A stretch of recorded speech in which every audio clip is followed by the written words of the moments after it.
নলবাৰীৰ পাল্লা ৰোডত নিশা ডকাইতি কাণ্ড পিষ্টল দেখুৱাই যুৱকৰ পৰা লৈ গ'ল দুচকীয়া বাহন নগদ ধন নলবাৰীৰ বেলিজুলি চকত সংঘটিত হৈছে ঘটনা বাইক লৈ আহিছিল দুজনীয়া ডকাইতৰ দলটো ঘটনা সন্দৰ্ভত তদন্ত আৰম্ভ কৰিছে বেলচৰ আৰক্ষীয়ে সমগ্ৰ ঘটনাক লৈ অঞ্চল জুৰি এতিয়া সৃষ্টি হৈছে চাঞ্চল্যৰ সাধাৰণ লোকৰ নিৰাপত্তা নোহোৱা হৈছে নলবাৰীত বুলি অভিযোগ উত্থাপন কৰিছে স্থানীয় লোকে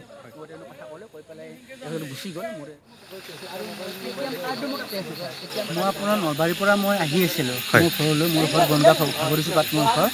দুজন ল'ৰা তাৰমানে নলবাৰীৰ পৰা আহি আছিল মই ঘৰলৈ আহি আছিলোঁ সেইকাৰণে মোক ইয়াতে মিডিল চকত এইখিনি জেগাত তাৰমানে মোক সন্মুখত আগবাঢ়ি ধৰি পেলাই পিষ্টল দেখুৱাই পেলাই তাৰমানে মোক